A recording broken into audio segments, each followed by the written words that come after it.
I am Renee, and I would really actually appreciate you to be on as well. If you have any questions during the presentation, go ahead and fire questions to me. And it'd be nice to have someone to talk to too during the presentation. So yeah, we're going to start today, like usual, going into my computer, and we're going to start sharing our screen. Today's topic is very important to me, and it is about carbs, sugar, and sweeteners. So if I can get you to actually get me to share screen, enable the screen sharing.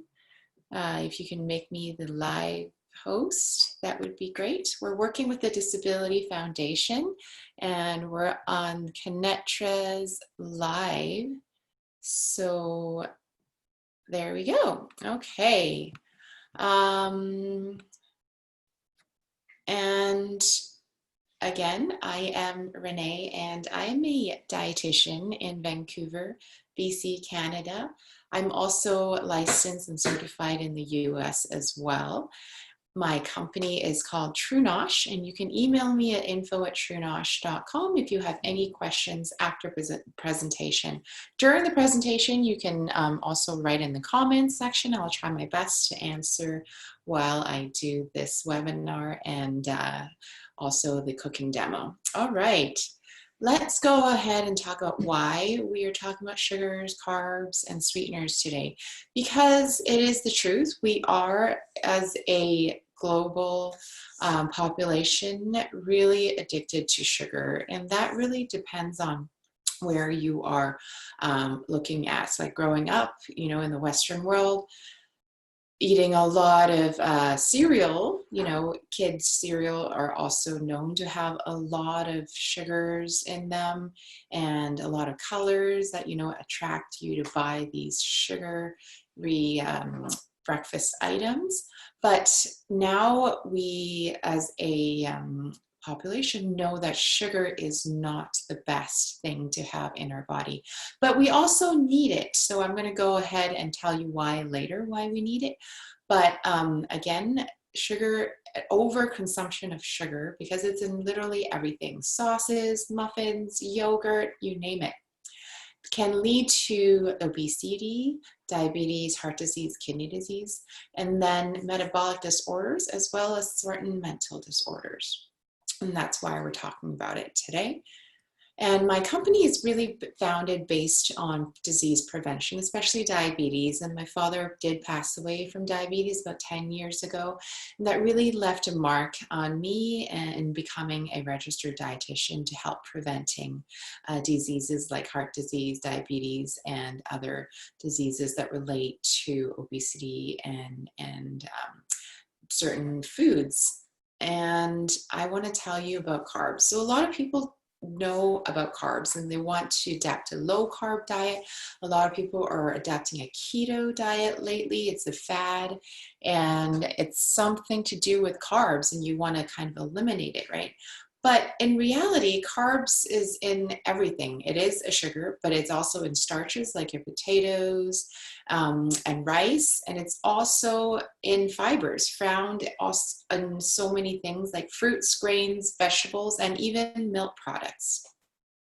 So what it is one of the macronutrients. So we have carbs, fat, and protein that we really need essentially in order for our bodies to function. And carbs actually should take up most of it, like about 45 to 55% of your daily intake, because it provides fuel to your central nervous system, your brain, and also in your muscles need energy. And carbs provide that energy for you to do things in a day-to-day basis. You need carbs to drive, you need carbs to walk, you need carbs to take out the garbage and wake up in the morning. So it is a very important thing that you use, and it's the first line of energy that your body uses. So what it is also important for brain function. And the RDA, which is the recommended daily allowance of carbs, is actually based on the amount of carbs that your brain needs to function. So without carbs, your brain doesn't really function. But now what I'm talking about is simple versus complex carbs. And those are the things that you really need to understand to differentiate which are good ones, which are medium, mediocre carbs, and which are carbs that you should certainly limit yourself with or stay away from, right? And that is why we are going to talk about sugar now. So sugar is a carb. There's no question about that. And sucrose, which is your table sugar, is actually 50% glucose and 50% fructose. So sucrose is actually two molecules that come together.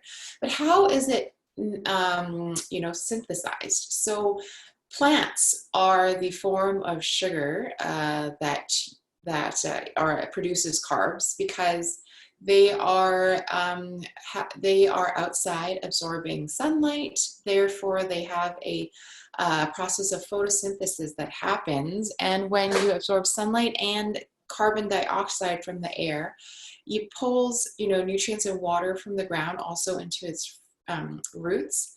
That actually causes sucrose to form in the roots and also helps the plant grow. And that's kind of where really sugar comes from. Table sugar is made by sugarcane, and sugarcane is a plant. So all plants' foods have carbs. Then you want to sort of understand how many carbs is in 1 tablespoon or teaspoon of sugar. So 1 teaspoon of sugar is about 4.5 grams by weight. But with that, equating to amount of carbs, it's about 4 to 5 grams of carbs. So similar to the weight.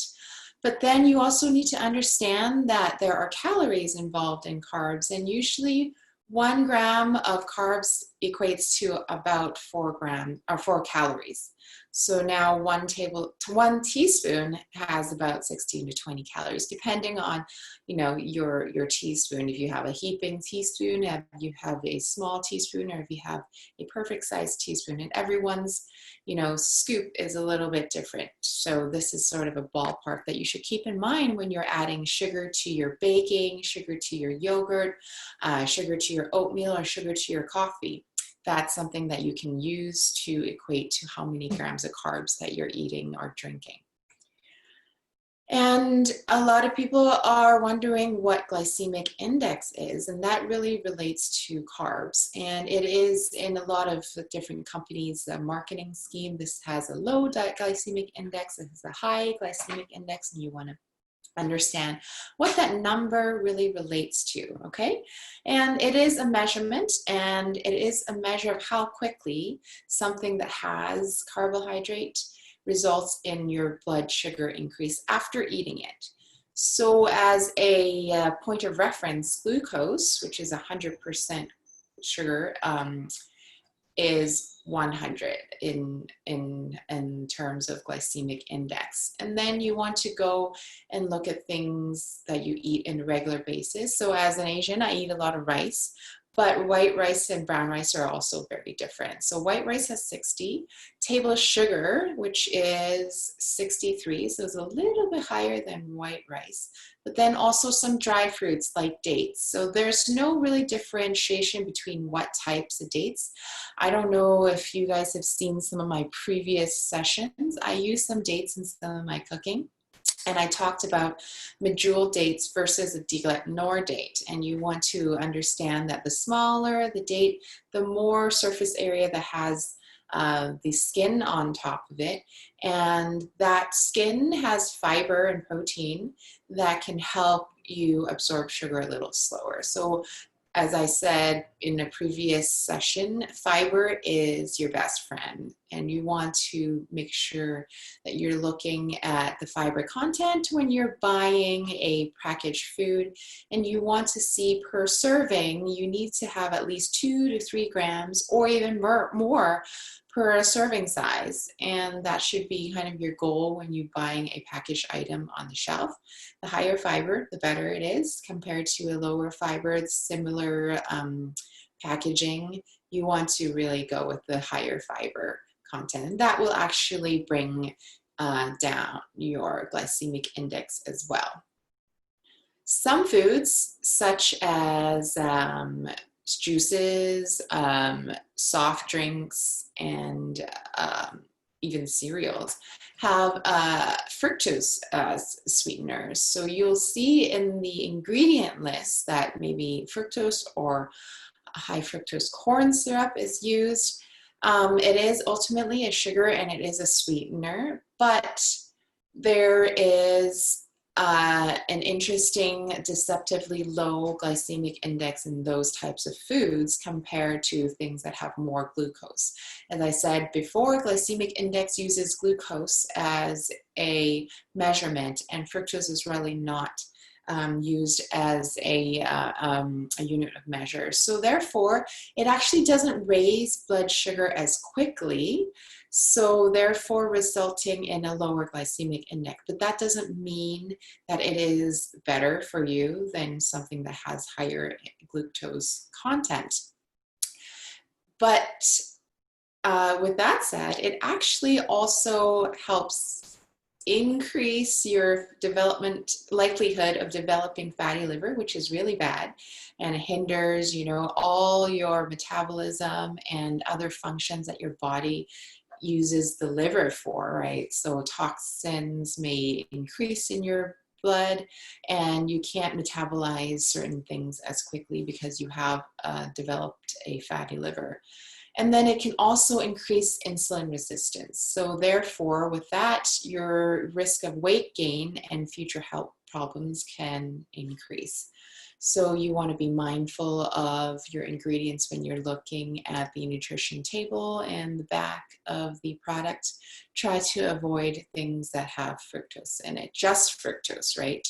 But what this is, fructose is also in fruits, and that's a little bit different because fructose in this form is completely 100% human synthesized fructose that is taken out of fruits and taken out of vegetables and in its purest form.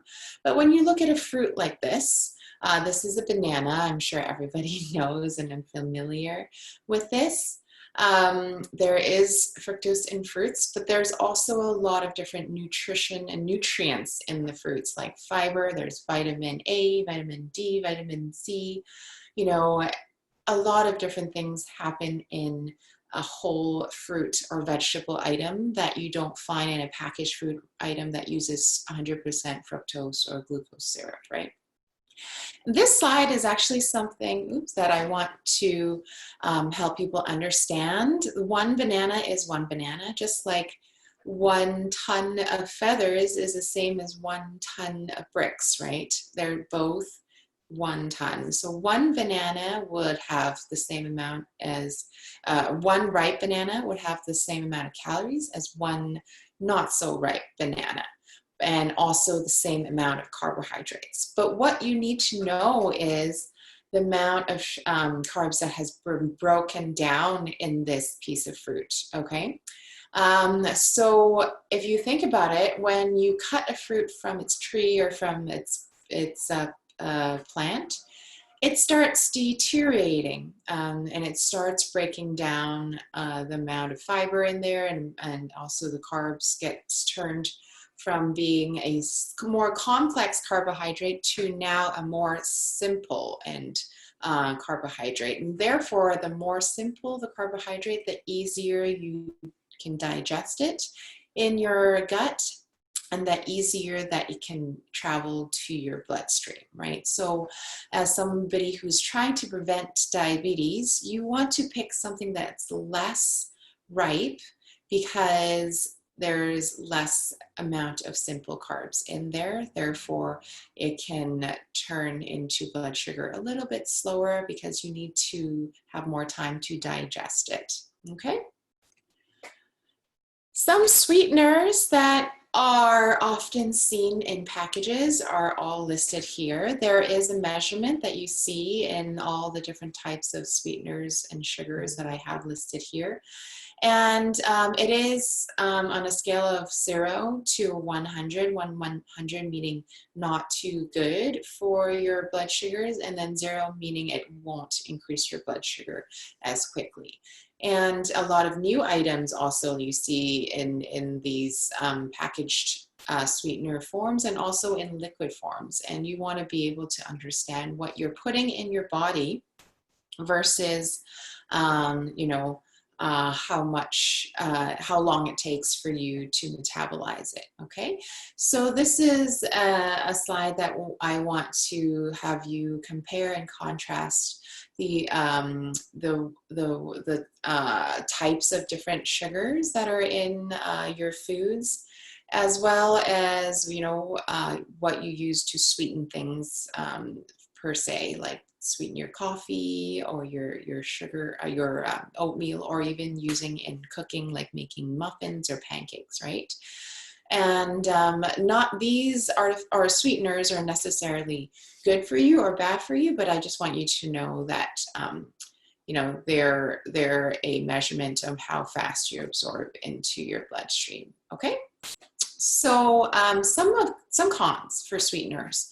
And it is not to say that they're all bad, but if you use sweeteners in your food, it actually has some negative effects because you maintain that craving for sweet foods. Therefore, you know, you increase the feeling of reward when you're eating something, example, like a muffin or, you know, a cookie or even yogurt that's a little bit sweeter than something that's not. And then that causes an increased risk that you'll end up eating more than you need because it's a little bit sugary on your palate, right?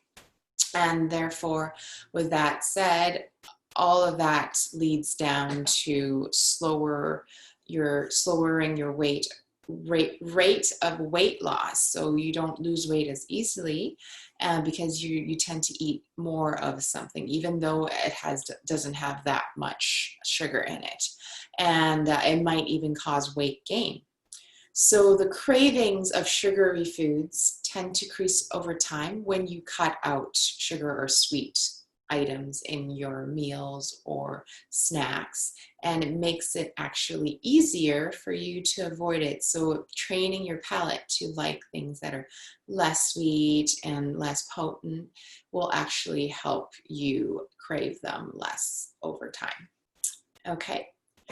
Some new sweeteners that are in the market I want to focus on is currently there's maltitol, stevia, erythritol, monk fruit, and xylitol. So these are some of the major sweeteners that candy companies are using or cereal companies are using.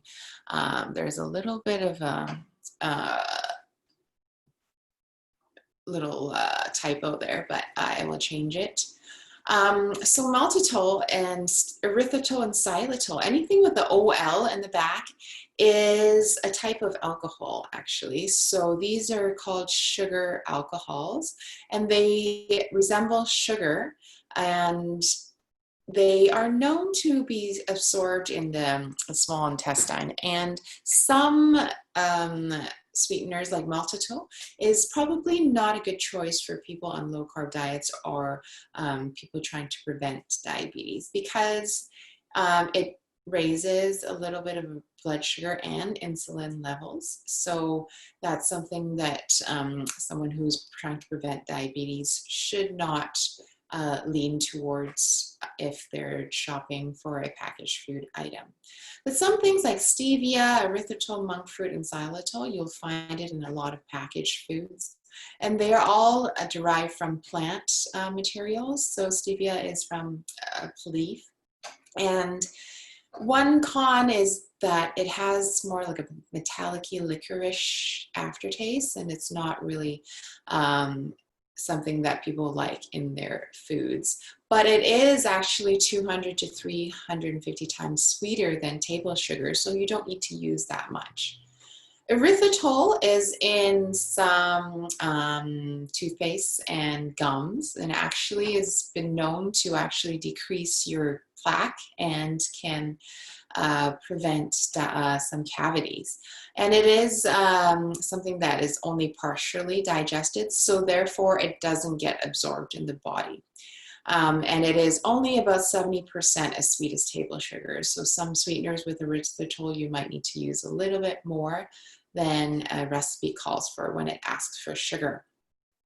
So monk fruit. Monk fruit is something that I actually grew up with as an Asian, and we used to boil it with water and make it into a tea. And I actually really like the taste of monk fruit. I think maybe because it is a nostalgia for me, and it reminds me of home and nourishment.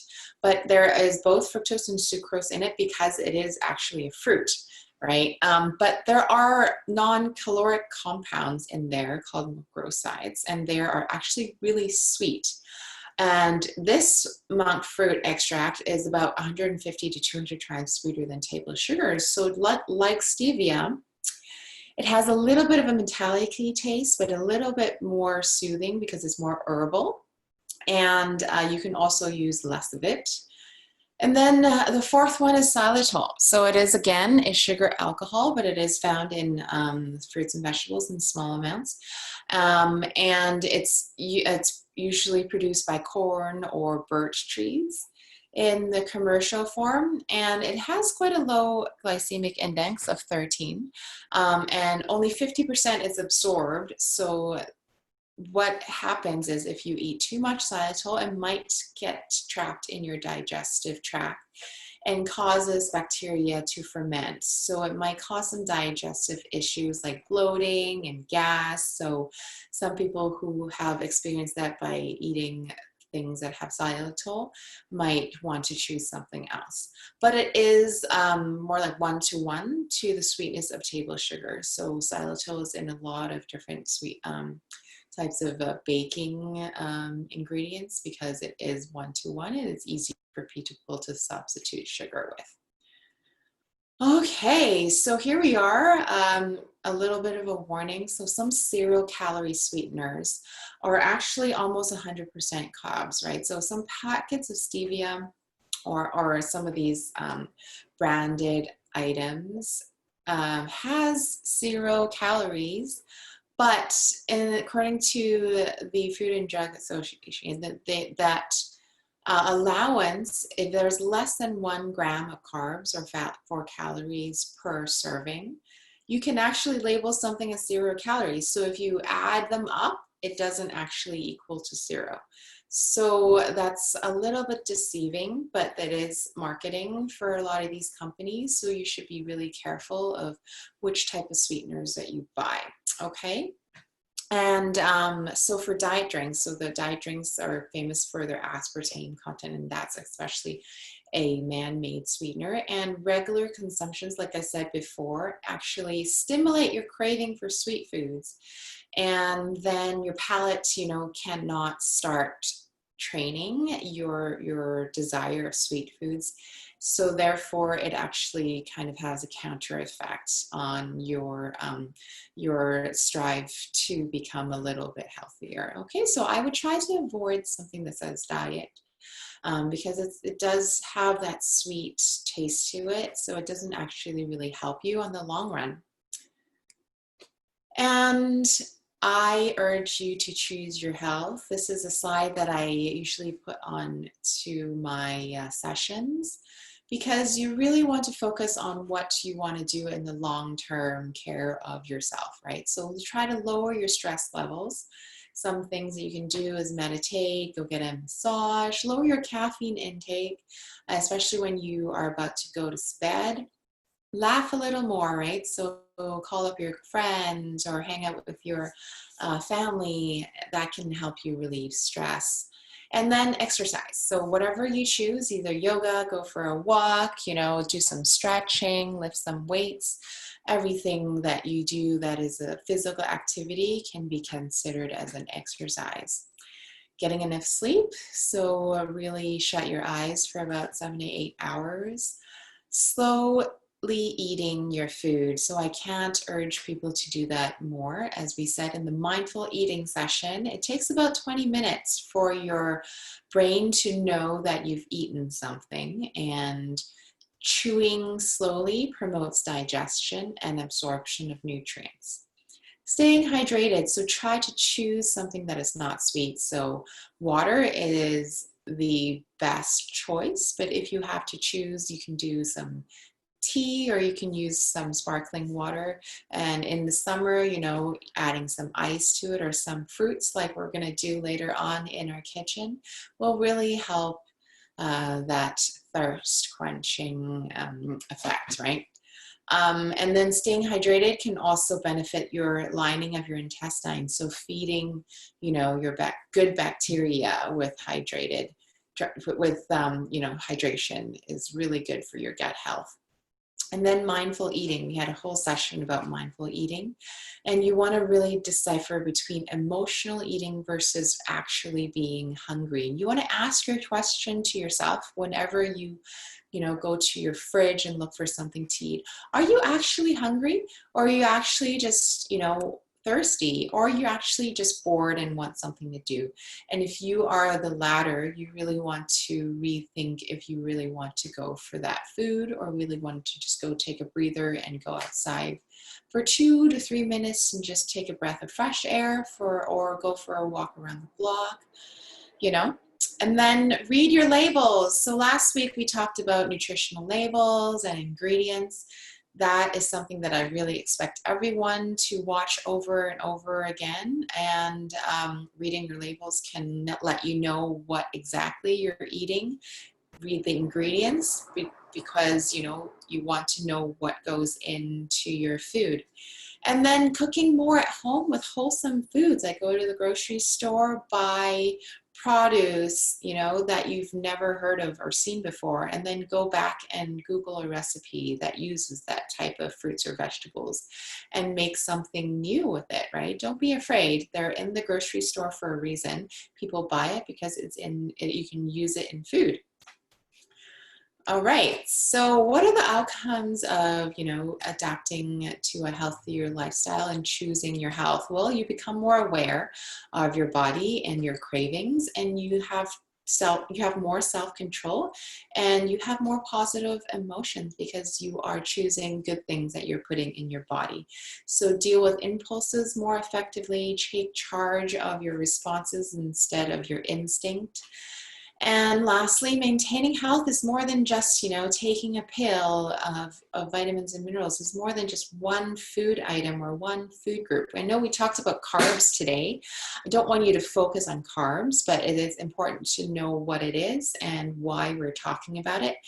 And it's also not just one exercise, right? You know, having a balance between weightlifting and walking and cardio can really benefit your body in a lot of different ways. And then balancing your diet and exercise and mindful eating are really important to establish an overall healthy outcome to life. All right. And lastly, HealthLink BC is there for you. You can pick up the phone, or call 811, or you can go on their website. You know, you can ask questions. Really, prevention is key. You don't want to end up in the hospital. You really don't want to end up, you know, fainting on the street because you have a hypoglycemic attack or a hyperglycemic attack, right? So learn about how to live a healthier lifestyle, and there are a lot of different people online or via the phone can really help you if you need to talk to anybody. And also go visit bcdietitians.ca if you want to find a local dietitian that can help you. You can also go on their website and ask questions and book a session with a local dietitian in BC. All right. Again, not to focus on one nutrient. Your overall lifestyle is the biggest impact and really makes the biggest difference to your health. And read your labels. Low fat doesn't mean healthy, okay? You want to also concentrate on if there's refined carbohydrates, meaning simple carbohydrates. We talked about what that means today earlier. How many calories in a serving, how much sugar and sodium is also in that per serving. Okay, so now we're gonna go back to our kitchen, and I wanna see if there's anybody with questions. Is there anybody asking questions on Facebook that I need to know of? Or here? Nope. I guess we can go and get ourselves prepared in the kitchen. So I already have a few things in mind to go and talk about today in trying to lower your sugar intake, okay? I'm gonna make a really quick dessert, which is a simple lemon curd. And lemon curds or lemon custard is that custard in a lemon meringue pie, or you can use it as a spread on toast or a bagel, or you can use it as sweetening your yogurt or a pudding. And then we're gonna, do a really quick summer drink. It is July now, and weather should get nicer and nicer and warmer. And if you're craving a diet drink, then you can go ahead and see what there are in your local farmers markets or in your, fruit aisle of your grocery store, and use that instead of sugar or a packet of sweetener in your summer refreshing drink. So I have some club soda, and I also grew some mint.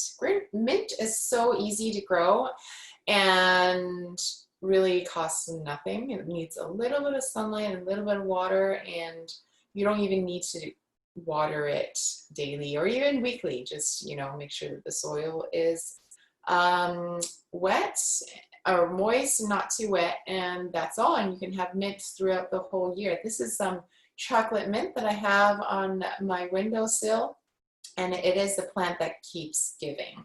Okay, and then we're gonna make a really simple oat milk from scratch. So oat milk is another substitute for dairy milk, and it is used widely in local coffee shops as the milk alternative. I've switched from almond milk and coconut milk to oat milk because it is grown in Canada and it uses way less water than coconut or almond. So that's something that I want to teach you how to make oat milk at home. That makes it a lot easier for you to do, and you can use the oats that have been left over, like the residual oats, to make some crackers if you want, or put it in your oatmeal or use it to thicken things. All right, so what we're gonna do is I'm gonna make a refreshing drink. So I have some local cherries here. I washed them and I just took the stem off.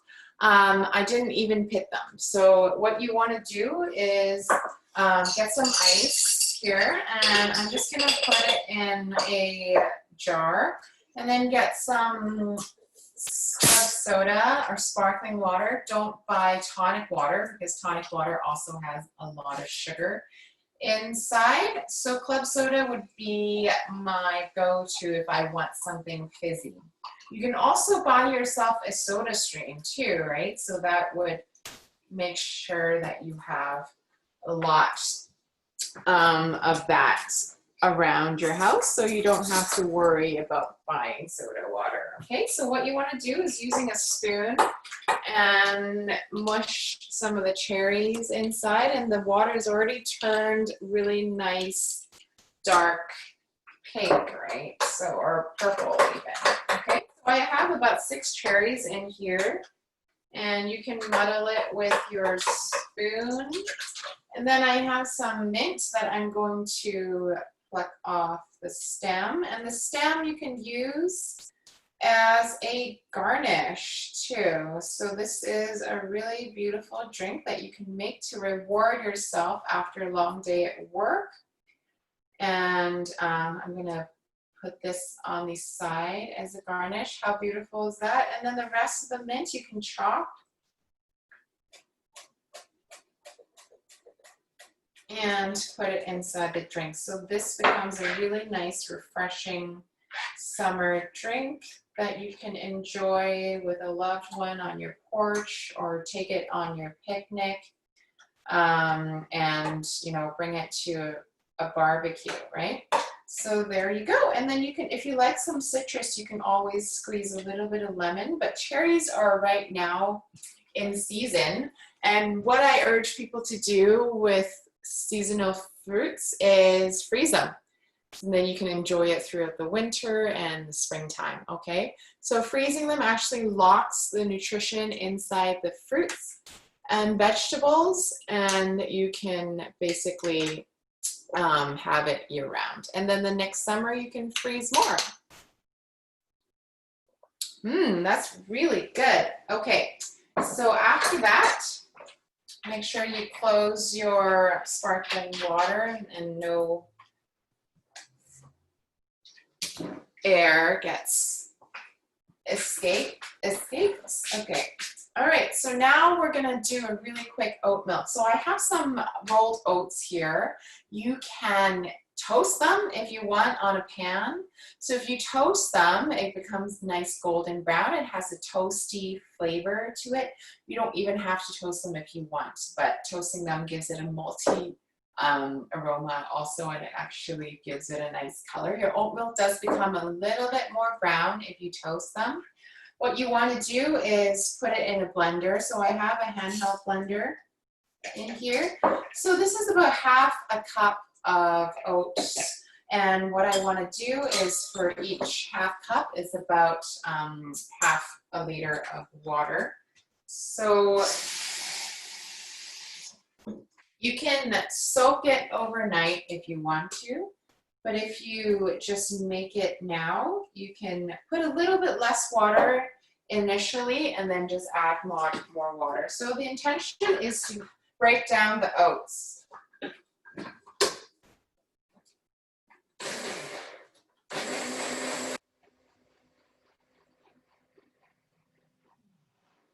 And really, it takes about 15 seconds. And you see the water already gets milky, right? And that's actually it. And you want to strain it. You can add a little bit more water to this.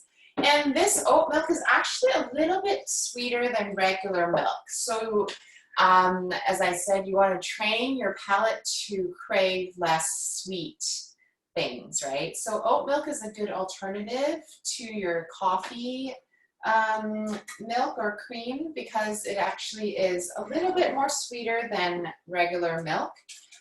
It's got about double amount of carbs because it is oats versus cow milk. But what you can do is you're starting to train your palate to crave sugar. Okay, so for this, you actually don't need any sugar in it. And you just pour it in a strainer, as I have here. And then after your oats get strained through, you can use this oats here to make cookies or muffins, or put it in your oat milk. So they're quite nice. So this oat milk does separate in the fridge. All you need to do is stir it up with a spoon or shake it around before you use it in your coffee.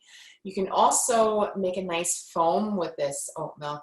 You can also use this as a thickener for soups and sauces. So regular oat milk in the grocery store has a chemical process that they've gone through, and it doesn't thicken when you cook it.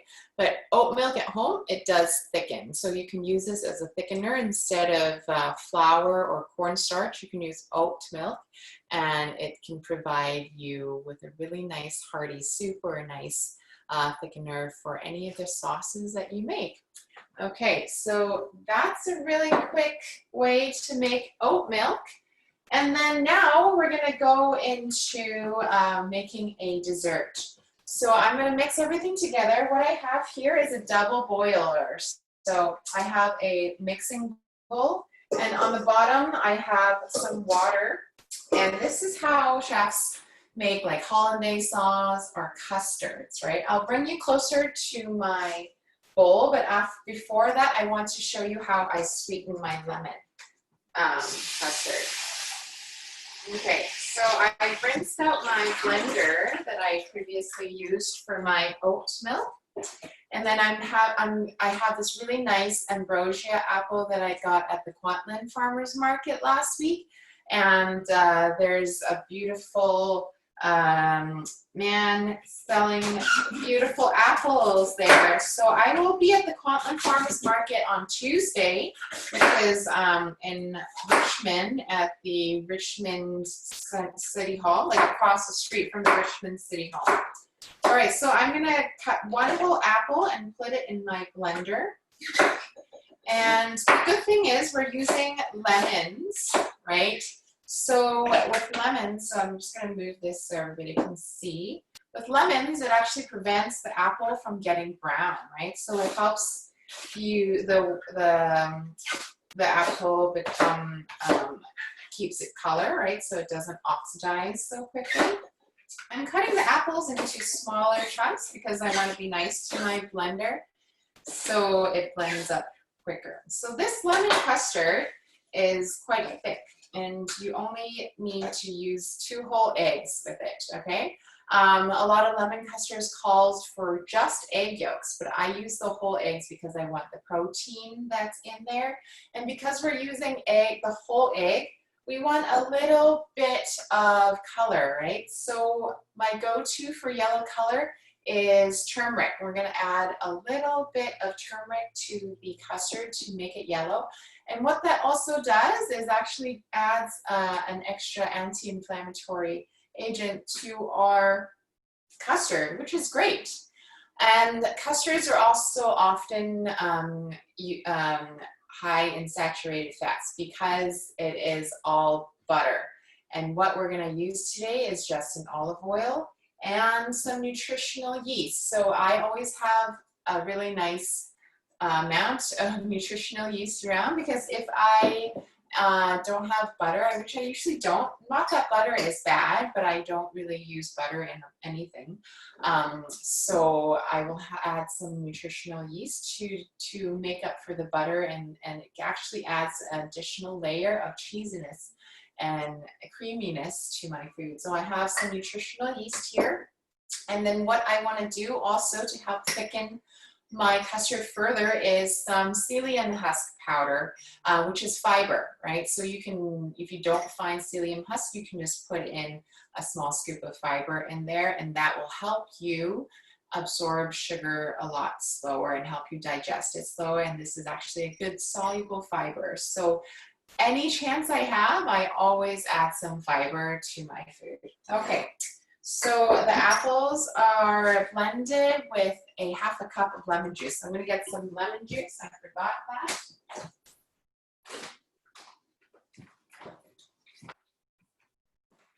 Okay, so this is a cup measurement. I'm just going to put in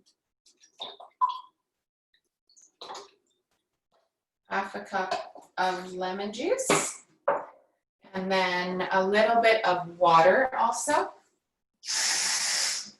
Okay, just to help the apples break up. And that's it. We're going to blend that really nicely.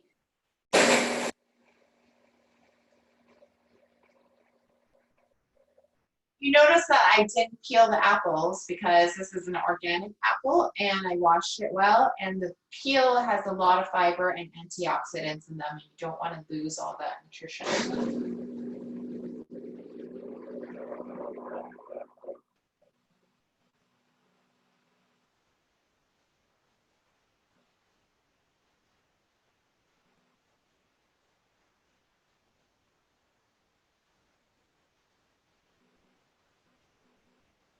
All right, so that's blended. I'm gonna get my mixing bowl that's been sitting on the double boiler. It's a bit warm.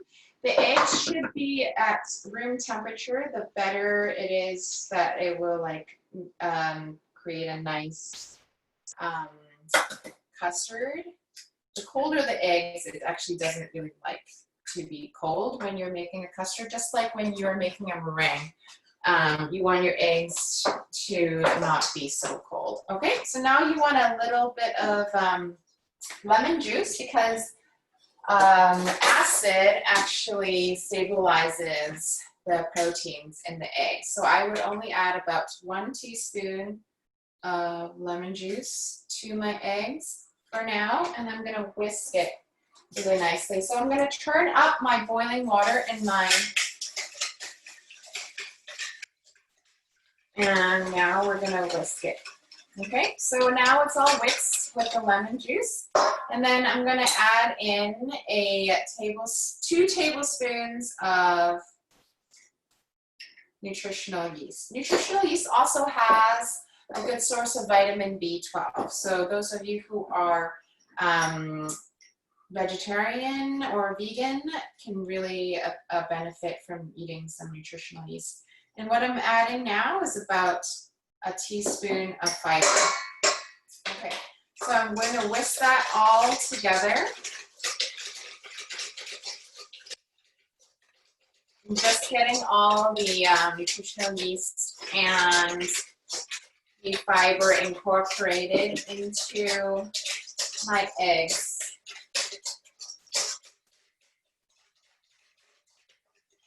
Okay, so now the water is coming on to a boil and gives me a great time to move you closer to my stove so you can see what I'm doing. Okay, so I hope everyone can see.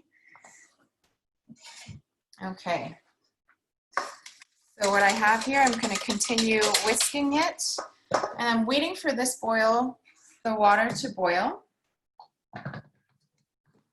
And then I'm just finishing blending my apples.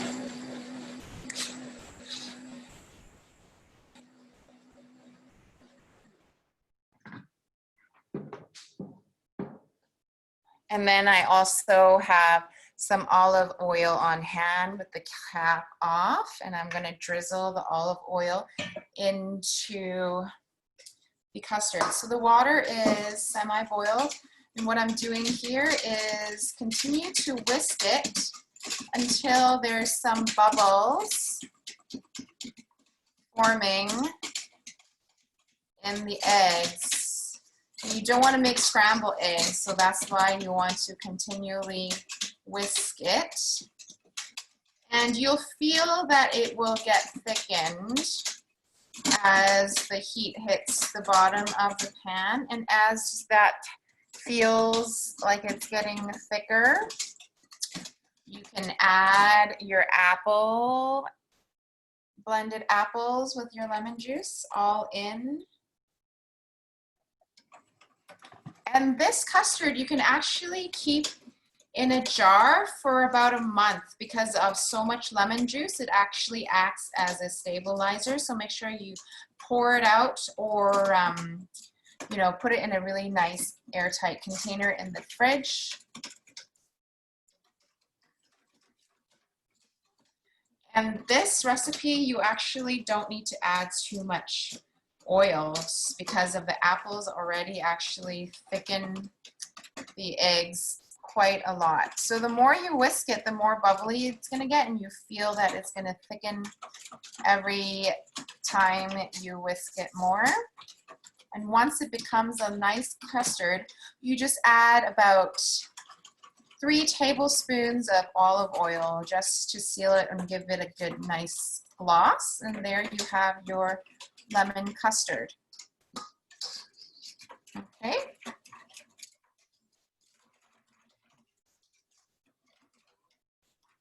You can use this as a filling for your lemon meringue pie. And this also is a great way to work out your arms when you are cooking. And after a good arm workout, you get the reward. Okay, so you need to work out first and then get this nice recipe. You can also use this to sweeten your yogurt or a pudding that you've made. So we made a chia seed pudding in a few episodes before this one, so I urge you to try this.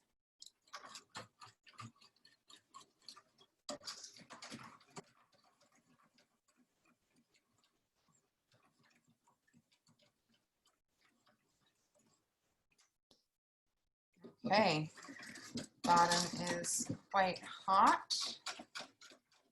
And then the more you stir it, you know, the thicker it gets.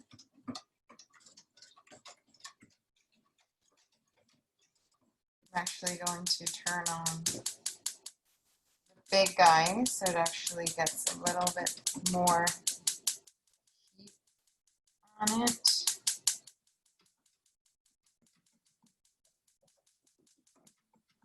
Okay, so now it's already thickened, right? You see that it's a really nice custard. And now I'm gonna start drizzling a little bit of olive oil into my pan, about 3 tablespoons, give or take. You just wanted to add that to create a nice sheen and to kind of seal the custard. And now you can stop. And then at the end, I'm going to add a little bit of turmeric, which actually makes it a little bit more yellow because we've added the whole egg and not egg yolk. Okay, so this is about half a teaspoon, sorry, of turmeric. If it's a teaspoon, it just makes it a little bit too yellow. Okay, so now we have the custard. I'm going to take it off the heat and bring you back to the top so you can see everything I'm doing. And then I have a little bit of a pie crust that I can make with my granola. So if you guys want to vote for me, my granola is up for Product of the Year this year for BC Food Awards. So go to bcfbawards.com/vote and check me out with my goji granola. So my granola, I have some goji berries, pumpkin seeds, flax seeds, a lot of cinnamon in there. So if you have like a nice tart shell like this, you can just put it on the very bottom, okay? And put a little bit of the custard on top and leave it in the fridge for about 2 to 3 hours, and it will make a really nice dessert that you can share with your friends and family. Okay, and the custard has added fiber. It has a whole apple in it, and there is no sugar needed, and you can feel a little bit less guilty eating a dessert like that. Okay, so a thin layer is enough, and then you can use a nice piece of mint to garnish the top. And there you go, a lemon custard with some granola on the bottom. We made oat milk really easily, half a cup of oats with about 250 mils of water. You can use that for your coffee so you don't actually have to add sugar. And then we created a really nice fizzy summer drink with some local cherries and some mint from my yard. So